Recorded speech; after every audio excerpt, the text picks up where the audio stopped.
Esperamos un momentinho. Creo que será o xente.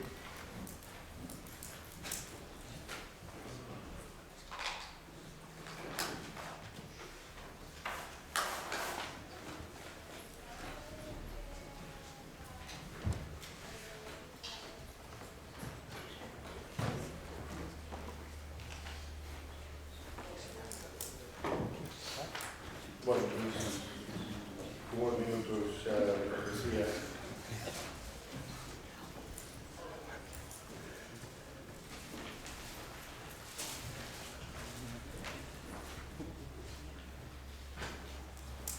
Moi bons días a todos e a todas, e moitas grazas por la asistencia. Alegro moito de que se tanta expectación neste ciclo noso que organizamos do Departamento de Historia Contemporánea América, de Investigación Instagra, e que xa vai polo terceiro ano, me parece, non? Todos os meses estamos facendo unha conferencia pública sobre este tema de pasados incómodos. E neste caso, alegrome moito de presentar a un bon amigo e un bon colega, como é Jordi Canal Morell, que é un historiador que neste momento é profesor da École d'Études das Ciencias Sociales de París, como francés existente, pero bueno, xa non sei o que quero decir, non? A Escola de Altos Estudios en Ciencias Sociales de París, e que é, digamos, un experto, un dos grandes expertos o cerne do seu traballo en carlismo, ese movimento político e social tan profundo no século XIX, tan penetrado no XX e extendido no franquismo,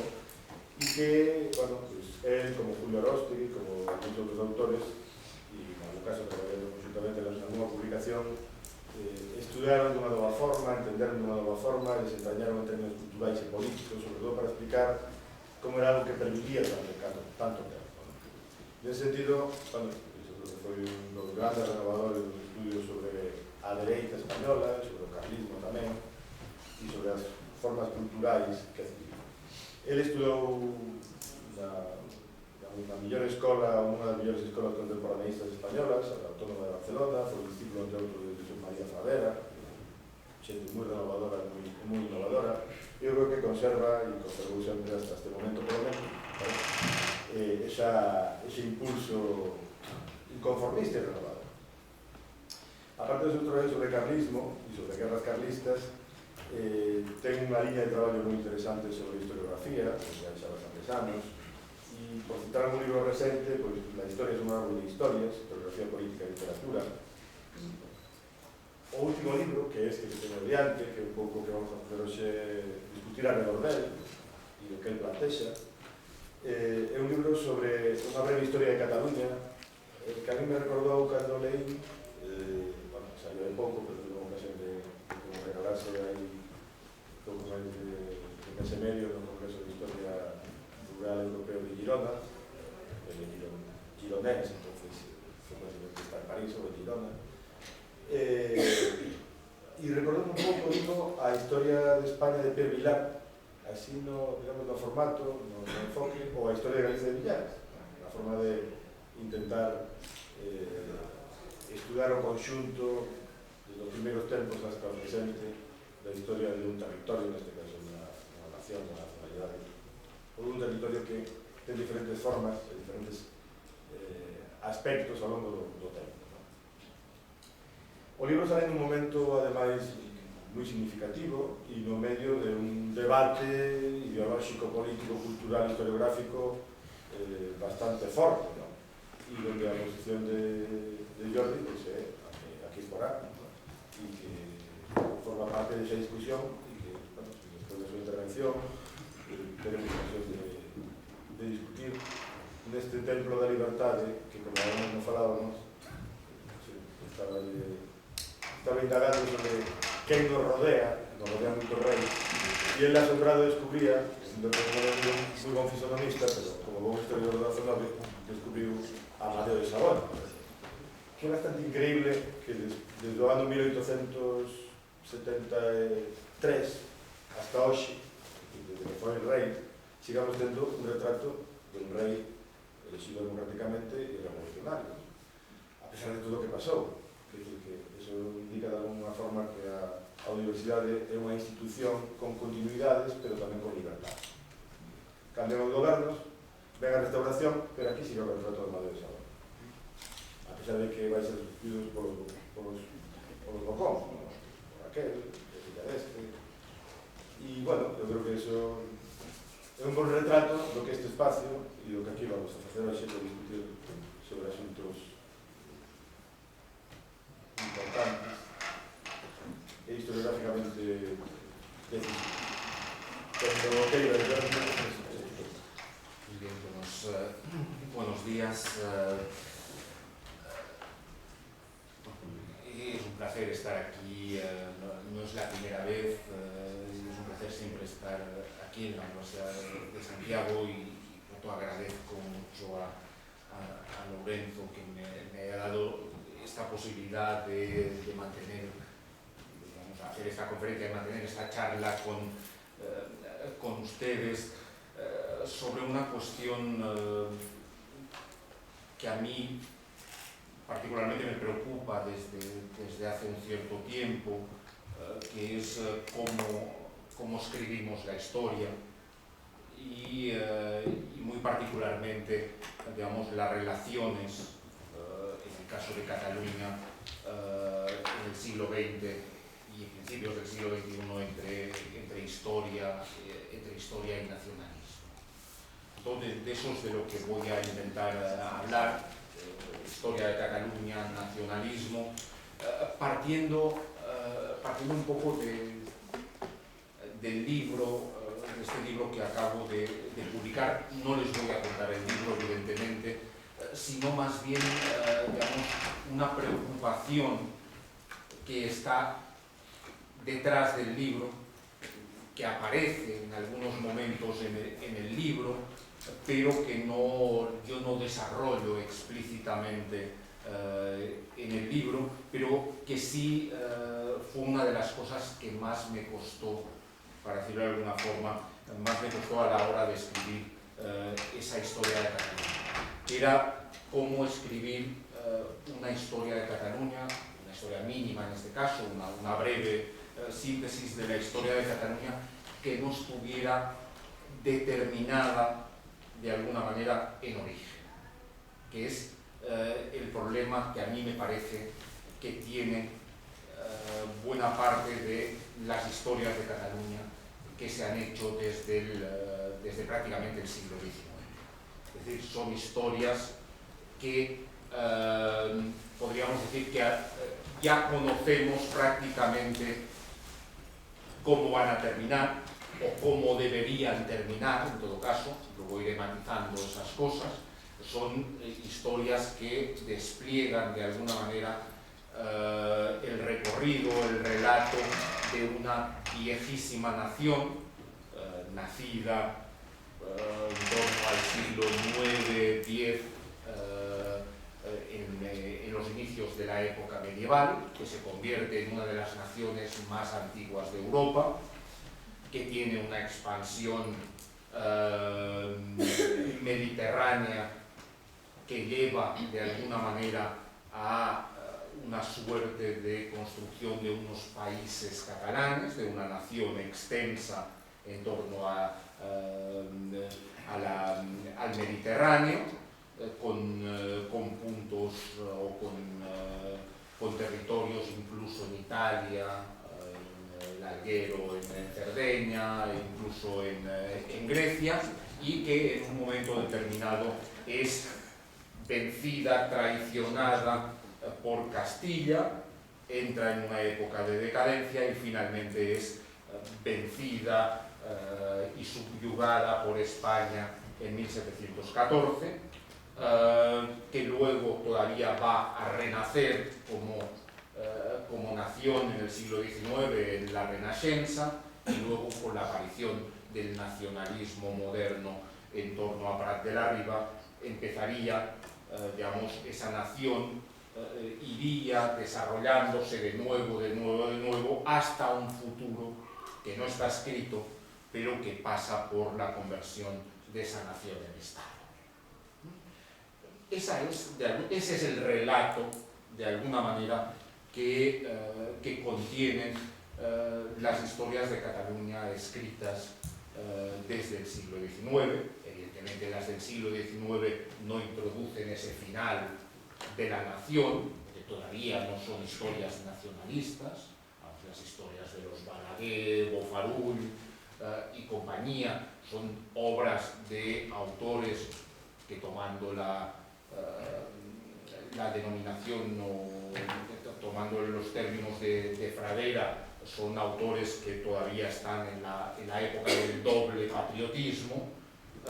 y que por lo tanto siguen considerando que su nación es España, pero están en las bases de la construcción de una historia en parte mitológica, que luego es retomada por el nacionalismo catalán a finales del XIX, principios del XX, cuando en la etapa de Prat de la Riba se llega a la conclusión, y eso queda fijado en el relato, que España no es la nación de los catalanes, la nación de los catalanes es Cataluña, y España es simplemente un estado artificial que ha subyugado a Cataluña. Pero muy simplificadamente, ese es un relato que yo creo que está en todas las historias de Cataluña. Podríamos matizar las cosas, pero la podemos encontrar sobre todo, digamos, en quizás la historia de Cataluña más importante del siglo XX, que es la historia de Cataluña de Soldevila, de los años 30. Hay una cierta crítica después o replanteamiento en la etapa de Vicens Vives, pero si dejamos al margen a Vicens y a algunos autores de los años 70, 80, de los que luego hablaré, ese es el relato de todas las historias de Cataluña que se están escribiendo hasta las últimas. Este sigue siendo el relato, si quieren, para irnos al presente del último libro de Fontana, La identidad de Cataluña. Ese sigue siendo el relato.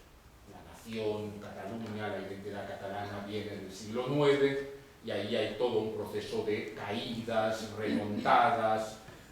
etcétera, etcétera, que nos llevan hasta hoy, en donde ese hoy abre las puertas a un cierto final de la historia, en donde esa nación catalana dispondrá finalmente, como había dispuesto en algunos momentos, dirá ese relato de la época medieval, hasta 1714, casi, de un Estado. Y por tanto, eso se puede vincular con todos los procesos políticos que estamos viviendo en los últimos años. Ese relato dominante, a mí me parece que no es un relato útil, no es un relato útil para contar la historia de Cataluña, como no es un relato útil para contar ninguna historia. La historia llamada nacional o la historia llamada nacionalista no son, desde mi punto de vista, digamos, relatos útiles si uno lo que quiere es conocer la historia. Otra cosa es si uno considera que los historiadores, como lo consideran algunos historiadores, debemos hacer una historia más o menos militante. Como en el caso catalán decía hace 20 años una historiadora modernista, Eva Serra, todo historiador catalán debe ser un historiador al servicio del nacionalismo catalán. Si lo entendemos en ese sentido, y entendemos el compromiso del historiador en ese sentido, esa historia nacional o nacionalista es muy útil. Si entendemos el compromiso del historiador de otra manera, el compromiso del historiador con la historia, y en todo caso, al margen de eso, ese historiador evidentemente puede estar comprometido como ciudadano con un montón de cosas, pero sin mezclar los dos compromisos, es decir, que ese compromiso político, ideológico, no contamine permanentemente a la historia, o que esa historia no esté al servicio de ese compromiso político. Entonces, si tenemos la historia de esa manera, podemos discutir luego sobre el tema del compromiso, si lo tenemos de otra manera, las formas de hacer historia nacional o historia nacionalista, digamos, creo que no nos sirven. Y por lo tanto, vuelvo al principio de lo que decía, una de las cosas con las que más dificultades tuve a la hora de escribir este libro es que la mayor parte de historias de Cataluña o de relatos de la historia de Cataluña estaban de una u otra forma contaminados por todo el conjunto de determinismos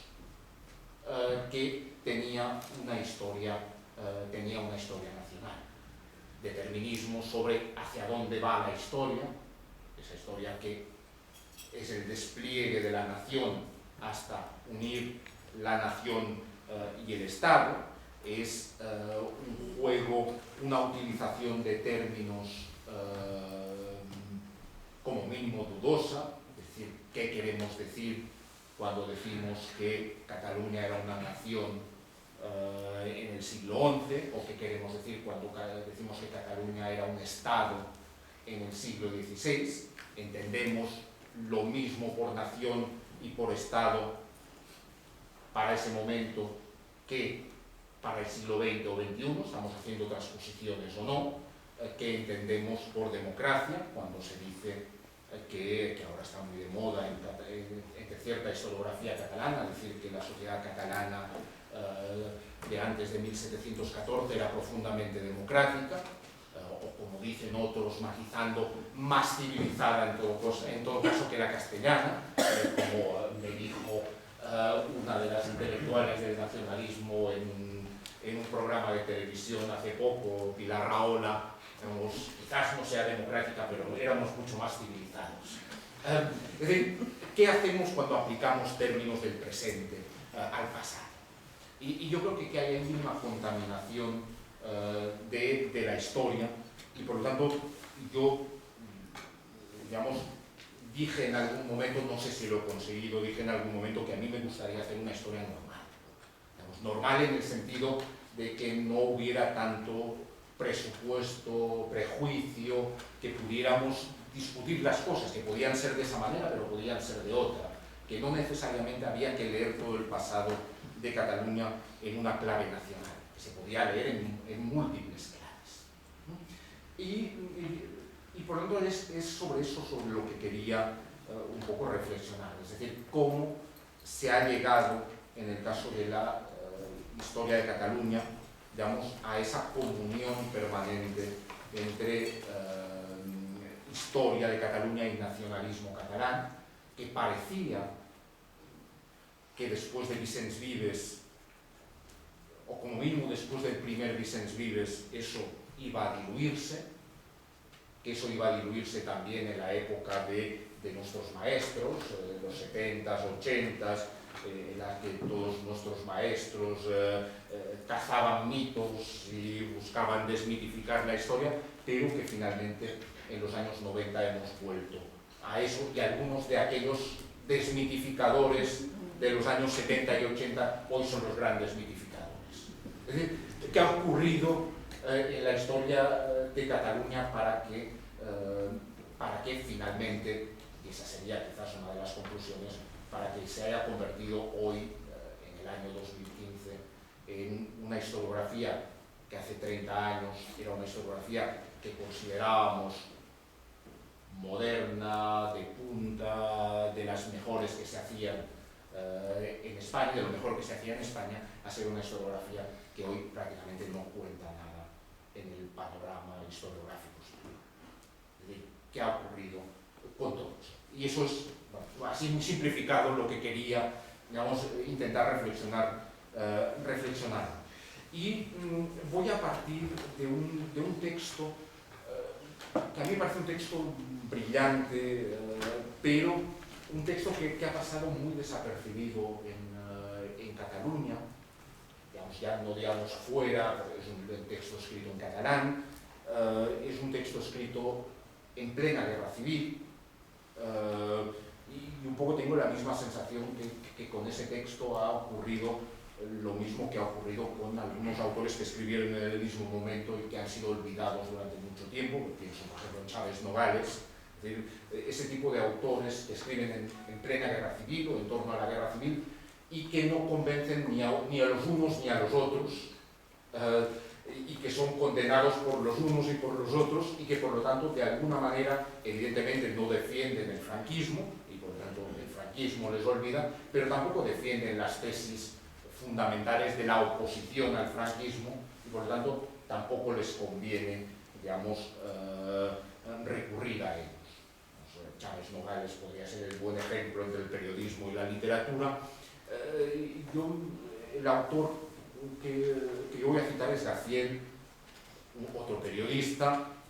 director de La Vanguardia durante mucho tiempo, una persona que, digamos, como Chávez Nogales, de alguna forma tiene que irse también en plena guerra civil, no porque esté con los franquistas o con lo que después va a ser el franquismo, que no lo está, son demócratas, y de hecho cuando Gaziel vuelve a España después de su exilio, digamos, el franquismo o las autoridades le convierten, digamos,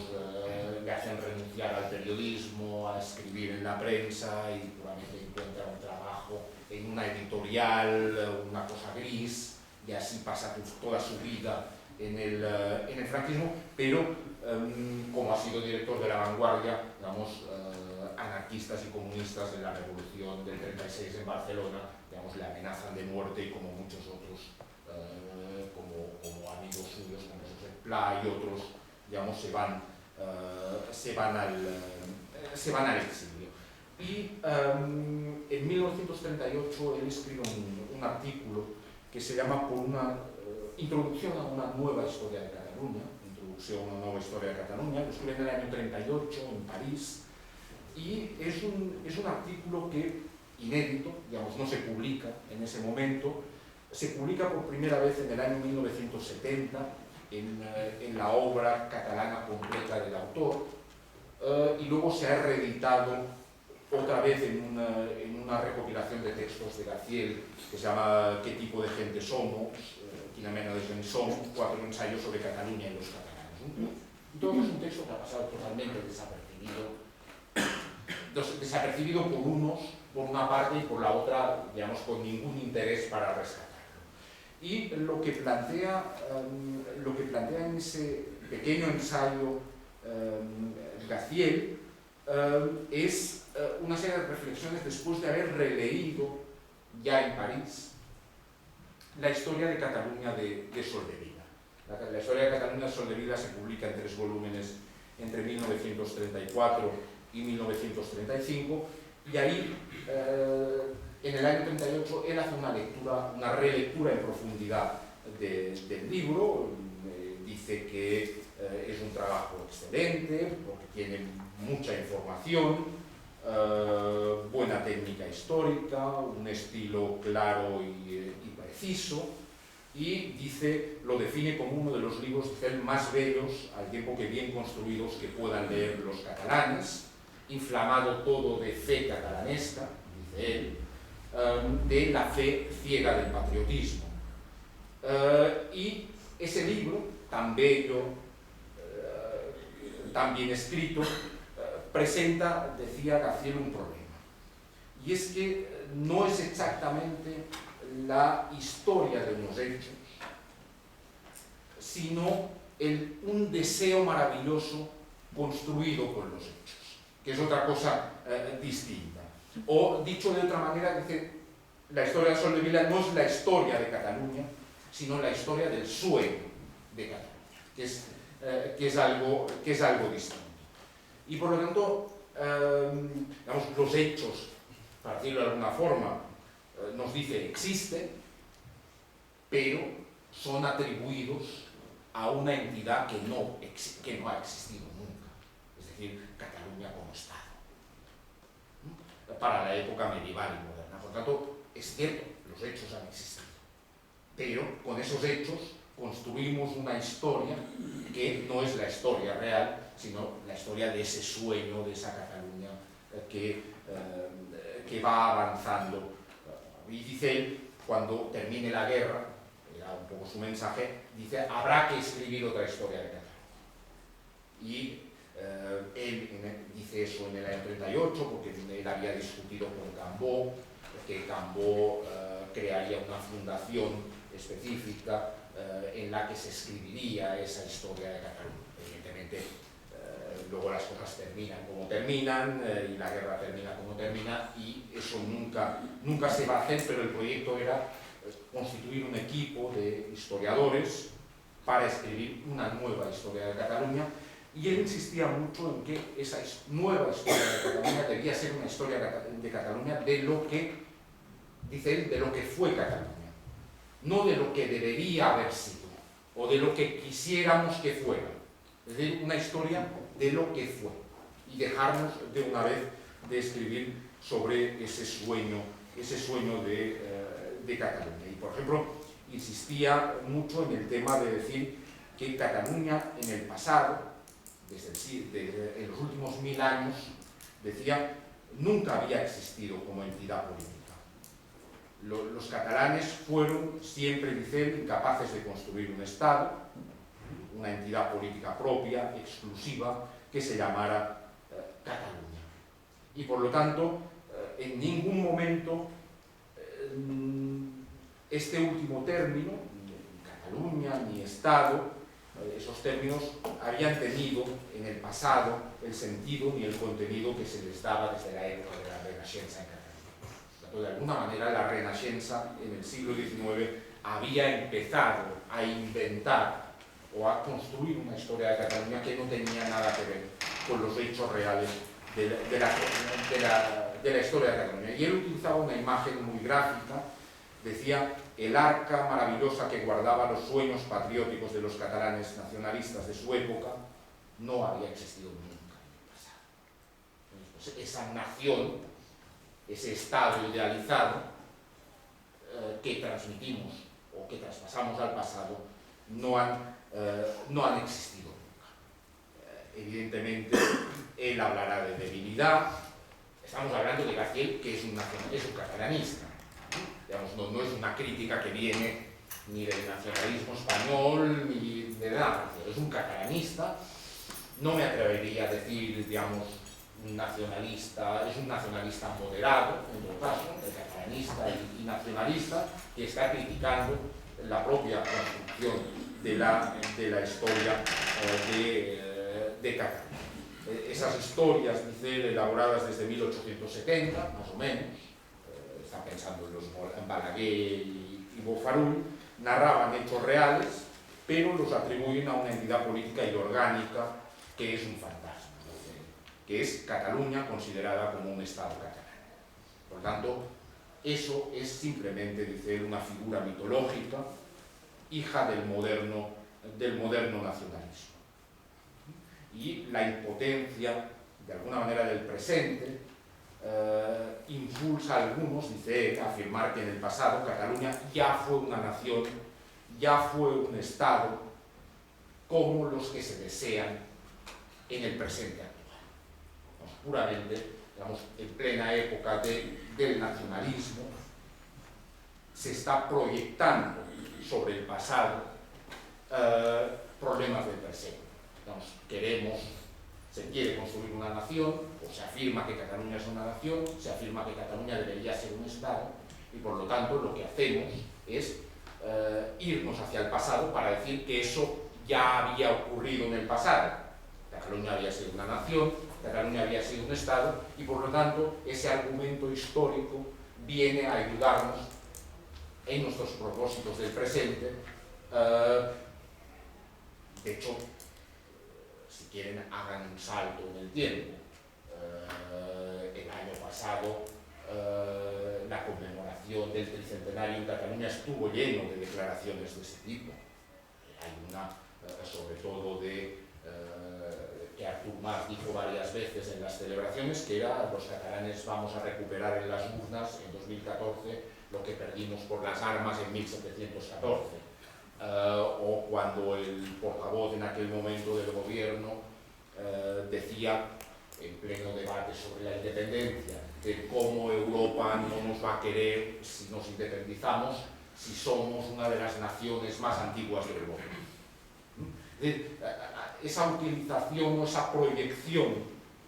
sobre el pasado de cuestiones del presente para apoyar, en el fondo, digamos, cuestiones que nos interesan en la construcción de nuestro hoy y de nuestro mañana. Y Gaziel, digamos, añadía a todo eso, o sobre todo añadía otra crítica, que era que en esas historias de Cataluña se hacía converger todos los acontecimientos del pasado hacia la necesidad priorística de obtener como coronación una plenitud de la nacionalidad catalana en forma estatal. Y el ejemplo más claro para Gaziel, en 1938, era la historia nacional de Cataluña de Rovira i Virgili.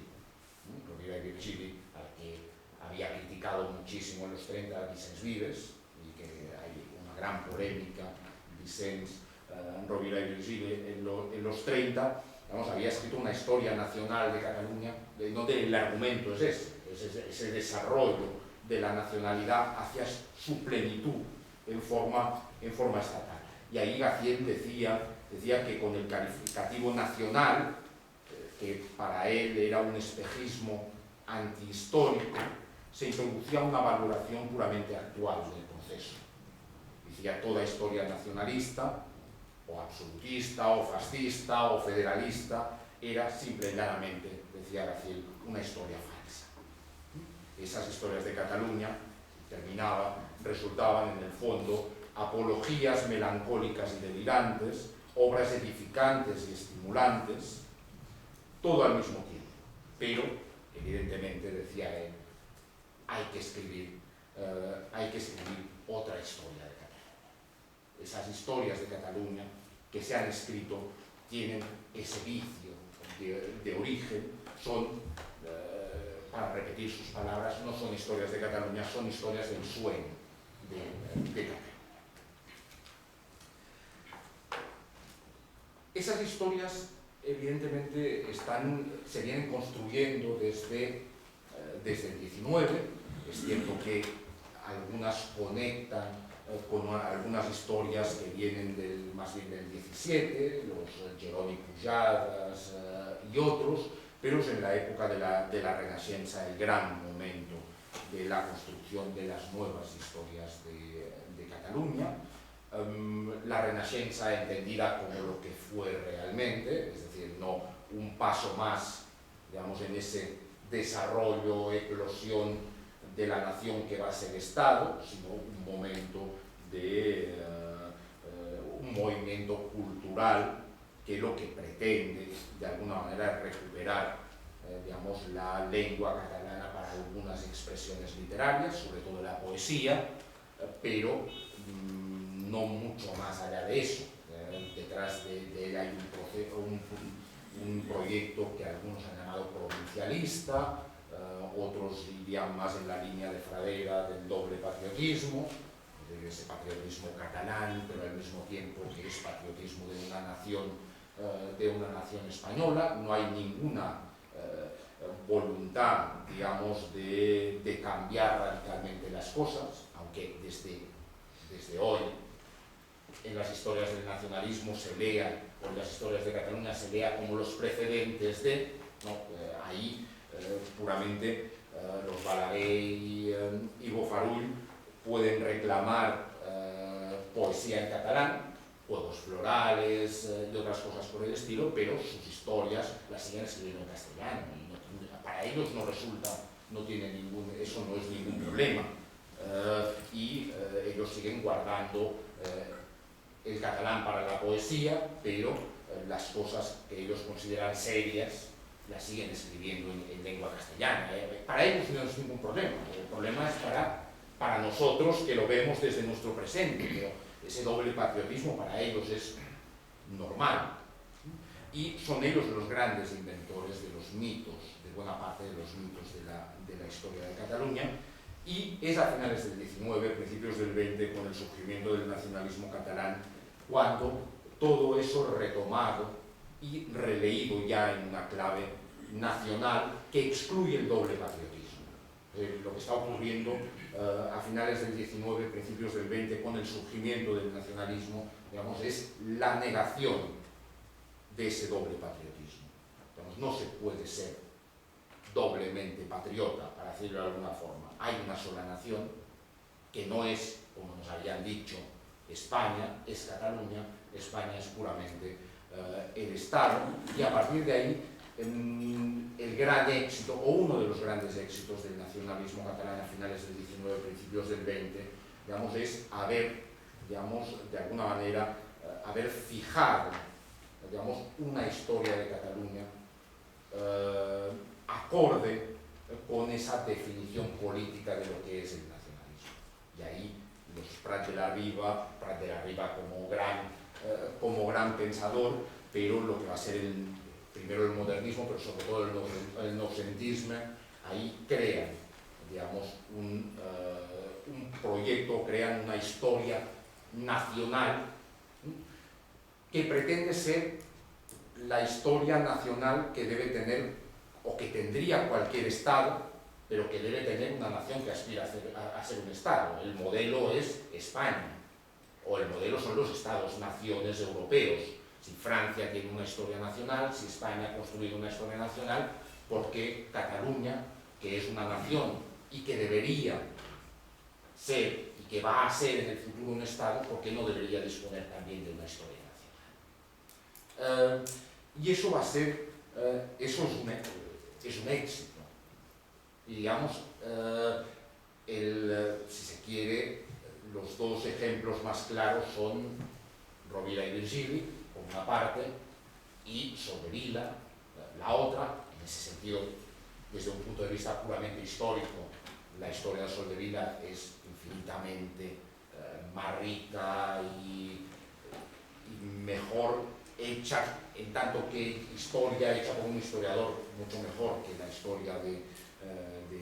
Rovira y Virgili, y por lo tanto es lógico que en el año 38 Gaziel pueda decir que es el libro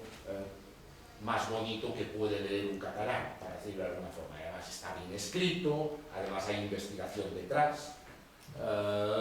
los hechos son reales. El único problema es que con esos hechos hemos construido un relato que no es el relato, insisto, de la historia de Cataluña, sino es algo muy distinto. Es esa historia del sueño de Cataluña. En los 30, quien de alguna manera rompe con ese relato, esas maneras de hacer historias, es Vicens Vives, Jaume Vicens Vives, con sus estudios sobre todo sobre la época medieval, y con el cuestionamiento de algunos de los lugares comunes de esa historia de Cataluña. Es decir, sobre todo, él se va a interesar mucho por el momento de la unión de la corona de Aragón y la corona de Castilla. Va a impugnar, digamos, muchas de las ideas preconcebidas o de esas construcciones de la historiografía anterior. Esos debates del 34-35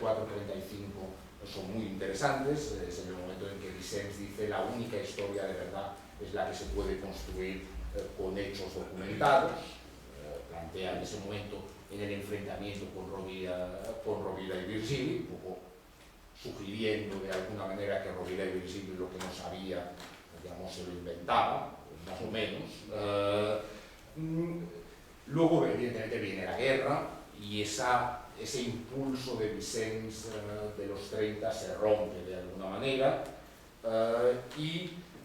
Vicens es cierto que en la posguerra, digamos, poco a poco va a recuperar su peso en la Universidad de Barcelona,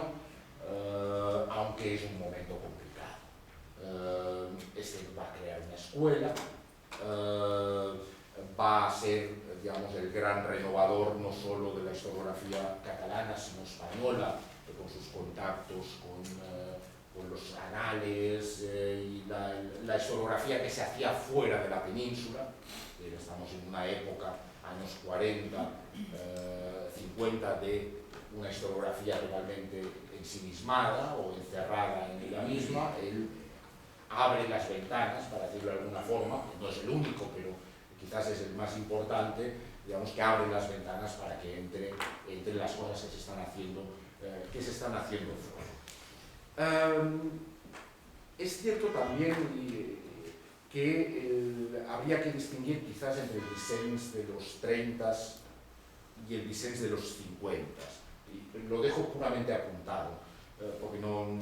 me llevaría mucho tiempo desarrollar el argumento, pero lo dejo apuntado porque tengo la sensación de que digamos, a Vicens se le ha reeditado mucho en los últimos 10 años, aprovechando digamos, el cincuentenario de su muerte. Él muere en 1960, tanto en torno a 2010 se reedita casi todo Vicens Vives, y muchas de esas reediciones de Vicens Vives yo creo que pasan por alto algo que a mí me parece evidente, y que evidente, pero que no acaba de, que no conviene decir demasiado en ese mismo discurso de la historiografía catalana actual, que es que el Vicens de los 50 es un Vicens muy distinto del de los años 30, y que si uno compara la Noticia de Cataluña, que es la gran obra final de Vicens Vives, Noticia de Cataluña es un libro que, más que un libro de historia, es un ensayo histórico, y que tiene mucho de neorromántico. Yo sé, digamos, si decir eso en el marco catalán actual es lanzarse a una polémica abierta, pero, digamos, y sobre todo, cuando digo que eso no se ha comentado, sorprende mucho que una de las personas que ha hecho un par de prólogos y ha trabajado sobre Noticia de Cataluña, que es Jorge Riquet, que fue uno de mis profesores, pase totalmente por encima y no diga ni una palabra sobre ese cambio. A mí me parece que Noticia de Cataluña es un libro que tiene buena parte de los problemas que tenía toda la historiografía que criticaba a Vicens Vives en los años 30. Y Noticia de Cataluña no es tan distinta de obras contemporáneas que se estaban haciendo más allá del Ebro. Y estoy pensando en el debate de Sánchez Albornoz y Américo Castro, y la necesidad de buscar esencias y cosas de ese tipo. Por tanto, ahí habría que reflexionar sobre eso, sobre el último Vicens, que además es un Vicens que se ha comprometido ya con el nacionalismo. Por eso lo planteo ahí. Noticia de Cataluña es una obra hecha por el Vicens que ya ha asumido el nacionalismo catalán, y que, digamos, de hecho, en esa época muchos pensaban, lo que ocurre es que Vicens muere en 60, muere joven, a los 50 años, muchos pensaban en que Vicens sería la salida política del franquismo en Cataluña, que Vicens sería lo que fue Tarradellas después, para decirlo de alguna forma. Es decir, Vicens debía ser, digamos, sería el hombre de la situación, como dice Pla en algún o Pujol, y lo plantea después, pero incluso hay el propio Vicens manda a Pla a ver a Tarradellas para sondearle, y Vicens está haciendo todo un trabajo de reunir a los industriales, etcétera, etcétera. Hay ahí un proyecto político de salida del franquismo, para decirlo de alguna forma, de una salida desde Cataluña por la vía del nacionalismo moderado, y Vicens debía ser, digamos, el líder de esa salida. Pero bueno, eso se trunca con la muerte de Vicens, pero Noticia de Cataluña yo creo que responde a esa coyuntura, y que por lo tanto habría que distinguir los dos Vicens. Por lo tanto, cuando a veces y eso explicaría también, digamos, algunas de las posiciones de sus discípulos. Es decir, cuando alguien dice, estoy pensando en el artículo de Santos Juliá en el País, con el que yo estoy de acuerdo con lo que decía, excepto en la frase de qué pasaría si Vicens levantara la cabeza y viera lo que están haciendo algunos de sus discípulos hoy. Claro, si fuera el Vicens de Noticias de Cataluña estaría encantado, o relativamente encantado. Si fuera el Vicens de los años 30 se le caería la cabeza, que es la intención de la frase de Santos Juliá, es la de compararlo con el Vicens de los 30, pero el de los 50, vamos, hay una distancia, además, entre el Noticia de Cataluña y la identidad de Cataluña. Hay 60 o 70 años entre el libro de Vicens y el libro de Fontana, pero digamos, hay mucha cercanía en el planteamiento de buscar esa identidad y esas esencias. Por lo tanto, pero bueno, dejo el paréntesis, pero eso sería un debate que yo creo que no, o hay ahí una línea sobre la que no se ha reflexionado lo suficiente, porque no hay interés en reflexionar sobre ello. Es decir, como el Vicens, que planteamos como el gran renovador de la historiografía catalana y española, en los 50 está cometiendo los mismos errores, o está cayendo en los mismos vicios y maneras de hacer que él mismo criticaba un poquito antes y que desde la historiografía catalana se le critica a la historiografía española del momento, sobre todo Sánchez Albornoz y compañía. Pero bueno, cierro ese momento. En cualquier caso, después de Vicens, y sobre todo en los 70 y en los 80, yo creo que hay un momento de grandes intentos individuales y colectivos para reexaminar a fondo y reescribir la historia catalana. Y en ese sentido, cualquiera que repase las páginas de la revista L'Avenç, por ejemplo, creada a mediados de los 70, se da cuenta de eso. Hay toda una gran voluntad en la que participan autores muy conocidos, que luego han tenido evoluciones distintas, pero autores como Borja de Riquer, Userain Dacal, Termes menos, porque ya en el año 74 Termes está planteando que la historia de Cataluña que hay que hacer es una historia nacional de Cataluña y que la historia de Cataluña se confunde con la historia del nacionalismo catalán, que es una necesidad popular, que es el gran cambio con la tesis de Soletura del catalanismo burgués, pero los otros, o Miquel Barceló, toda esa gente está planteando, García Cárcel, están planteando, digamos, una relectura de la historia de Cataluña para quitarle sobre todo toda la mitología que tenía, con una crítica amplia a toda esa historiografía que viene de la época romántica, salvando evidentemente a Vicens al final. Y es la época de lo que Userain Dacal bautiza como el Frente Populismo historiográfico, ese momento de un momento de una historia, es ese momento de una historiografía fuerte en Cataluña, que es la historiografía que se quiere copiar en muchos casos desde otras partes de España, una historiografía que se considera como la que introduce muchas novedades que luego quieren ser adoptadas en otras partes. El problema, desde mi punto de vista, es que esa voluntad desmitificadora, esa voluntad de escribir una nueva historia de Cataluña, se rompe en los años 90.